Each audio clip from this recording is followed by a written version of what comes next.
Namaste. Today, in our series Yoga for Wellbeing and Unity 100 Days towards the International Day of Yoga, we have a very special interview.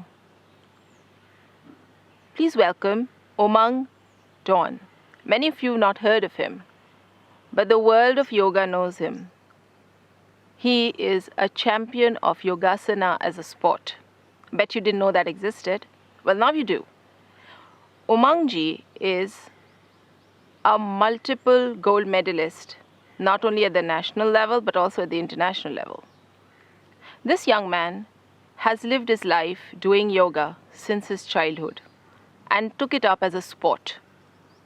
Today he is the member of the National Yogasana Sports Federation of India, and having done his MBA in sports management as well as Olympic management, he's trained and taken workshops all over the world. The Ministry of Education in Turkey, in Nepal, recognize him as a senior yoga expert and call him to do workshops.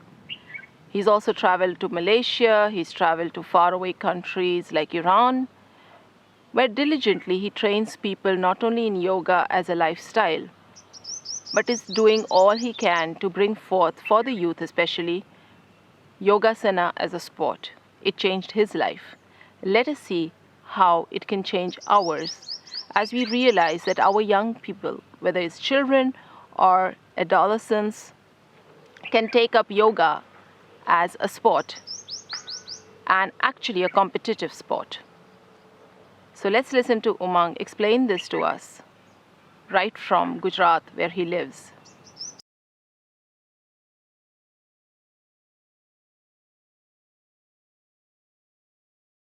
Namaste, everyone. Welcome. And this time it's going to be an interview with faculty for the Yoga for Unity and Wellbeing program. We have with us today Umangji. Umang is from Surat in Gujarat, and he's joining us for a topic that I'm sure many of us have not heard of before. We are going to talk about yoga as a sport. And this, I'm sure, is going to interest our younger viewers and parents who are looking forward to a lovely summer vacation with their children. Well, yes, yoga is also a sport, and such a sport at such a level that we'll have Umangji explain it to us. But first, before we get there, Umangji, can you tell us a little bit about yourself so that we can introduce you to our viewers? Namaste, Ektaji. Thank you for hosting me here. As you well said, my name is Umang Gopalbhai Dawn. I belong to a family which is much more into the health and wellness sector. My father is a yoga therapist, mother is a yoga therapist, my grandfather was a homeopathic doctor. So yoga is something which I need to learn, and I was willing to learn from the very childhood because the doctor said that I had a bow leg. So I started practicing yoga along with gymnastics, skating at the age of, I think, 3.5 or 4 years. So at that time, there was, we call it as a akhada, like there was no gyms that time. So you have to practice almost everything, malkham, yoga, you have to learn sword fighting and everything. So yoga was a compulsion thing at that time. But sooner or later, we came to know that being in the ashrams, they always promote some festivals, like some small competitions. So we were promoting gymnastics and all the other sports. So I used to participate in number of events. So yoga at that time was one of the event I was introduced as a competition. Now, if we say that is yoga or sports, so we need to hereby clarify that yoga is a lifestyle, but yoga asana, the third limb of Ashtanga yoga, the physical part, can be introduced as a sport.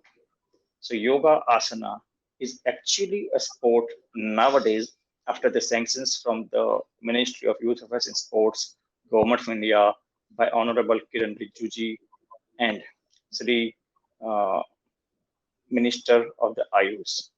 So from 11th November 2020, it is already declared as a sport in India. But we need to understand that my background in this field is I started practicing of yoga just for health and wellness.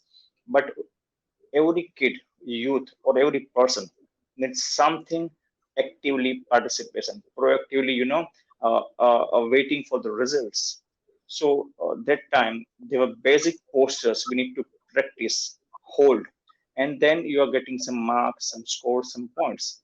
So I started practicing in the state championship, district championship, almost from 1995 or something when I was 6 or 7 year old. Then I participated first time at the national level when I was 10 in 1997 at Bijnor, UP, Uttar Pradesh. Then so on and on, I participated at many events in school games, Federation of India, Association of Indian Universities, and I was lucky enough that I myself got 7 national gold consistently in the government recognized events. Then I did my teachers training in yoga, and but because I belong to the logical understanding about how it works, so I started my study about how we can introduce yoga asana or maybe yoga, whatever the name we say, but we are promoting asana as a sports and not the whole yoga. So I started my journey to learn about sports management because it is the main role to promote it at the amateur games or whatever we say in the sporting arena. Then I started my journey that everybody was expecting that why this sport is not into Olympics, because when we were child, we were the teenage people, we were practicing yogasana, and every year we expected, oh, this year it is going to be in Olympics, we will do some more, we will be highlighted, we will be getting recognition. But everybody knows now that being and participating in the Olympics or taking a new sport to the Olympics is not an easy task. So this encouraged me to learn about Olympics, how it works, what is the management side, because whatever we are doing today is a technical part, but it's all about management, administration, international relations. Right. Before we even get there, because there's something very exciting you're going to tell us about Yogasana as an Olympic sport, like you clarified. Ongji, one interesting thing was how, so you did get over your health issues, right? So obviously that was Exactly. something that benefited you, right? And how long did it take you to get better with these yoga practices? Just a quick question. Maybe I think it took almost 6 to 7 months because there was no such medical issues. But sometimes, if you have a bow leg or if you have some problem, when you are starting practicing as a kid, it molds your body, molds your mind, molds your bones, and helped me. I think almost in 6 to 7 months. So doctor was telling that I cannot have a proper feet, I cannot walk, but at the age of almost 3.5 or 4 years, I was participating in the national skating championship in the under 6 age category.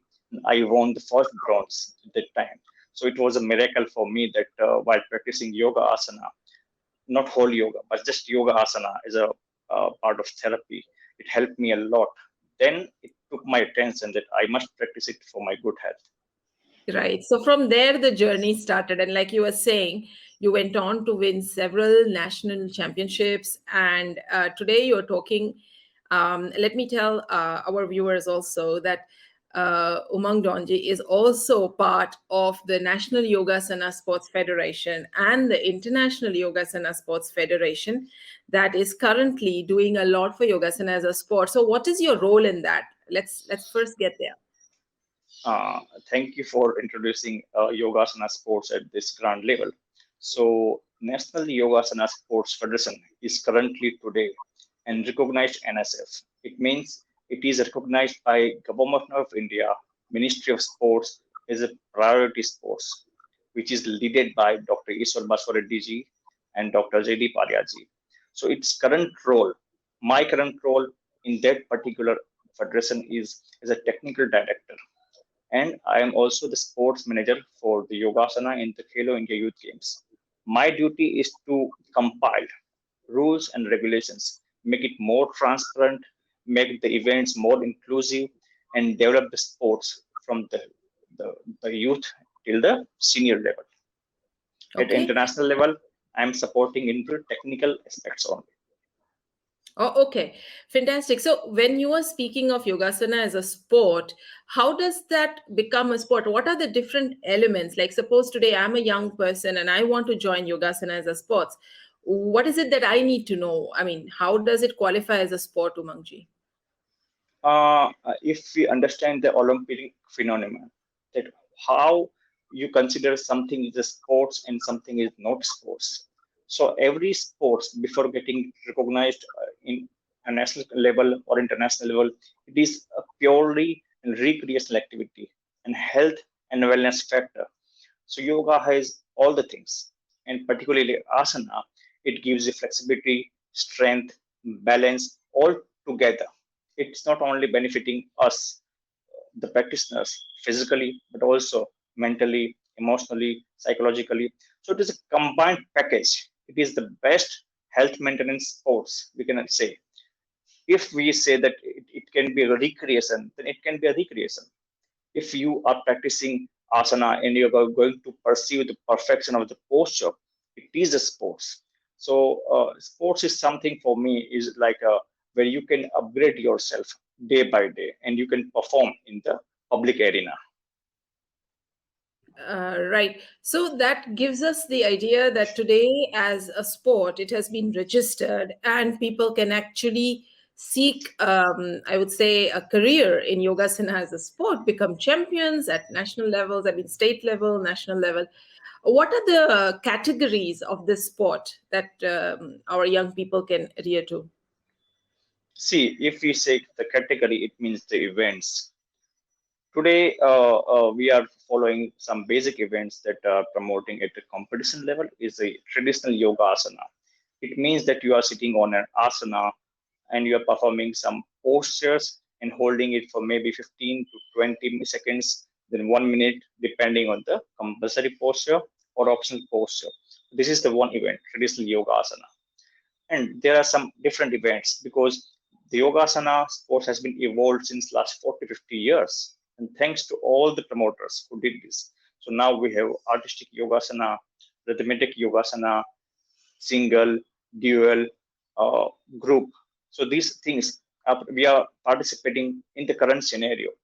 There are even some more styles which is not even inculcated, but we need to understand there are people who practice yogasana on a rope. They call it a rope malkham or rope yogasana. They're practicing on the silk, so they call it as aerial yoga. So there are number of concepts which we are inculcating all together in the one national umbrella. Okay, one more question. How is Yogasana as a sport being perceived by the other countries and people other than India? This is actually a very good question. That any country which is practicing any physical activity, it inculcates the culture behind that particular practice. So mostly countries in the world, because I'm mostly exposed with some Arab countries, some European countries, major countries are promoting, practicing, and recognizing yogasana as a physical practice. So they are considering the practice of yoga itself as a sport. Because if it is not a sport, if you are, it is into some religious domain, it is not going to be practiced at the vast level. But the practice of sports in all the major European countries, Arab countries, they are wholly like they are taking whole subject yoga is a sports, but still we need to understand they are only practicing yoga asana as a sports. So it is a major concept. It is practiced in their schools. It is practiced maybe with some other name. Some people are calling it as transforming the name like Pilates. They are not holding the posture, but they are doing some posture. Some people are practicing it into even gymnastics to maintain their flexibility, increase their strength. So maybe they have changed some name, like they call it uh, power yoga, maybe they call it as hot yoga or something. But all I have seen almost countries are promoting yoga into the sports domain. And no, if it is not sports, then it will be in the recreational domain. just for health and wellness. Physical fitness is the most important subject they are looking from the yoga perspective because it is the cost effective and the best thing they can do alone. Okay, so that's a very interesting intervention there. I was just wondering, like you're talking about people knowing yoga, asana, sports as a different, I would say, calling it by different names, right? Now, Pilates is a whole different. How soon do you think that your regulatory bodies, the ones you're speaking about, the National Yogasana Sports Federation, the International Yogasana Sports Federation, and that's where I think the Olympics comes in, right? How do you think that? Do you think, first of all, are we going to be able to regulate this in a way in which this can be seen as one sport, right, with one common umbrella, regulations, the different aspects of judging, coaches, referees? Yeah. How soon do you think that's going to happen? See, promoting and recreational activity into a sports domain, it obviously takes time. But if you see the Olympic domain, what they need from a particular sport, they need it is supposed to be a rule established. It is supposed to be code specific. Like if we have the system, how we are going to judge the sport, how we will identify who is the winner and who is the runners up. So this will be the most technical part which we are working with, because before the establishment of International Yogasana Sports Federation, there are a number of people, number of establishments who are promoting yoga as a sport, but somehow they couldn't have that identification how to judge, because yoga is more subjective than objective. So we have to understand that if gymnastics is in already in the sports, if breakdancing can make into the sports, if dance can make into the sports, if synchronized swimming can make into the sports, then why not yoga? Obviously it will take some time, because see, majorly people practicing yoga, like those who are 35 plus or 40 plus, because they think yoga is for the people who are suffering from some physical or mental agony. They have some problem, disease. But the practice of yogasana and this as a sports will change the whole scenario. It will include the youth and teenagers people, because everybody is doing some kind of sporting activities in their childhood. But we need to give them a way, we need to give them a platform. And this is what International Yogasana Sports Federation is doing currently at the international level. And as you already said, that National Yogasana Sports Federation is already recognized by the Indian government into the priority level. Why priority level? Because now we are coming to force that we will not only govern but promote yoga asana as a sports worldwide, by giving the rule book, by giving the code of points, by giving the all sort of international certifications from judges, coaches, athletes, officials, everything all together. So this is how we are targeting 2032 Olympics. That way we can go with our sports. So it will take time of almost 10 to 12 years. It will be a process to reach over there. That's a lot of hard work and that's a lot of preparation. I believe it's been going on for a while. It's not like you started yesterday, right? So, yeah. What do you see the future of this sport as? Now, time to dream a little bit, okay, because of all the hard work you've been speaking about. Exactly. So it will take all our energy and resources to promote and gift an Indian sports to the world, and it is the most the most cost efficient sport, and yoga is not only a sport but even our therapy. That it is an injury prevention practice. I will say that Yogasana is a sports and yoga for sports, because most of the athletes, if you check their background, if you ask them, if you interview them, they will say they are benefited by the practice of asana and pranayama for their Olympic journey, for their world championship journey. So they are already recognizing that yoga is the most beneficial thing. So if yoga is beneficial for other sports, why not yogasana? So this is the compact thing which we are providing to the world. Wow, so you're putting two things into one because yes, I'm a big fan of Manchester United, and I remember Ryan Giggs doing a lot of yoga with his co-football, players, and of course Ronaldo and Messi. So yes, yoga's been all over the place, and people are practicing, right? But yoga as a sports is so interesting. I'm sure that more and more parents will be asking their children to join this. Like you say, it's holistic, right? It's not just one aspect. What are the events that are coming up, and how does one, I mean, how do the judges work? How do they judge whether a person is doing the asana well or not? See, previously when yoga was not supported by any government as a sports or any ministry as a sports or any Olympic committee as a sports, but now we have support from the ministry. So before previously we were just writing down the numbers on the piece of paper. We were following some code of conduct, some rule book engaged and prepared by some federations. So there were a number of rule books at that time. Even still today, they're in practice. But now, with the support of the Sports Ministry and Sports Authority of India, we are able to bring and universally accepted set of rules. It will be a center point to access how they're performing, what they're performing, and how much marks they're going to get, and even how to include technology in judging aspect, because sports is supposed to be transparent. We are giving equal opportunity to each and every kid, player or athlete participating into yogasana sports.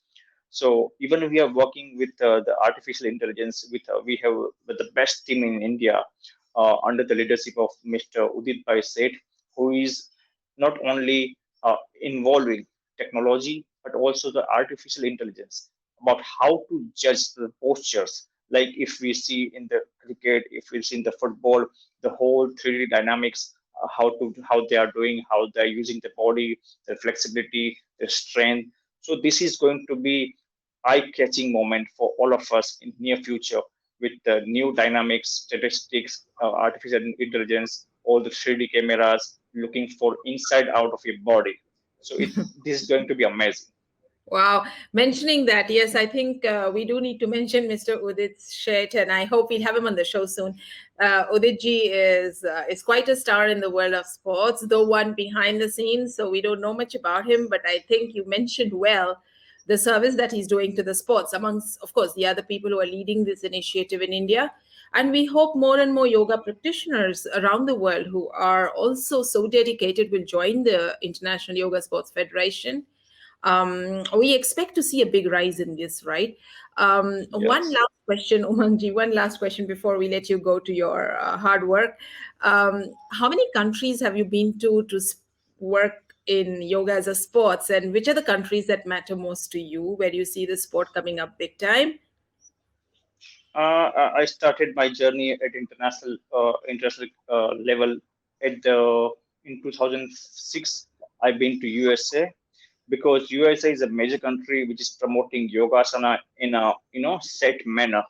They have their national governing body under the name of USA Yoga Federation, and after that, after US, I have been to many countries like Greece, Turkey, Iran, Malaysia, Thailand, Russia, UK.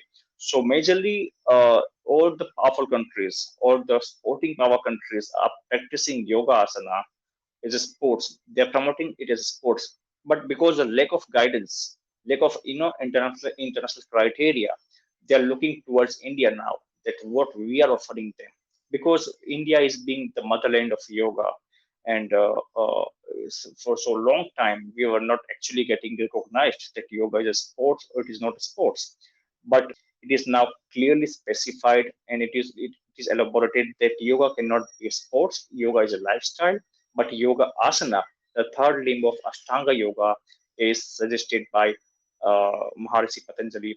Asana can be a part and can be a sports. So now it is well established that we will use the term yoga asana as a sports, and now number of countries are accepting it because it is not a cultural or religious event. It is something which is universally acceptable physical activity. Wow. It's something like, you remember when karate was just a martial arts from Japan, and now every kid in the world does karate. They have their uniform, right? I believe we're also making some yoga uniforms. So we'll have this as a sport coming up in the world in the future, but we'll also have children all over the world doing yoga as a part of their life, as a sport. Maybe some of them might take this as a sport of, extremes, because there's such Exactly. a lot that can happen, right? Okay, so thank you so much for sharing this with us, Umangji, today. We hope to see more of you in our program, and all the best for Thank, taking this to the world, right? Any thank, last advice to the youngsters who are watching us? I will just say that yoga is going to be a future in whatever means you accept it. You can accept it as a training program, a teaching program, a therapy, or maybe a sports in future. So it is the best option. It will not only be your professional value. It is supposed to be your passion. It's not only giving you health, but also the wellness, peace of mind, and it gives you everything what you require to be an perfect human being. So keep practicing yoga, and it is supposed to be a lifestyle more than a sports. Yoga is a lifestyle. We have to inculcate not only yoga on the mat, but also off the mat, because yoga has a value system we need to understand and inculcate in our daily life. Oh, thank you so much for joining us. We'll see you soon. And thanks for all this guidance. All the best. And Thank you. have a lovely day, everyone. Bye bye. Thank you. Bye bye.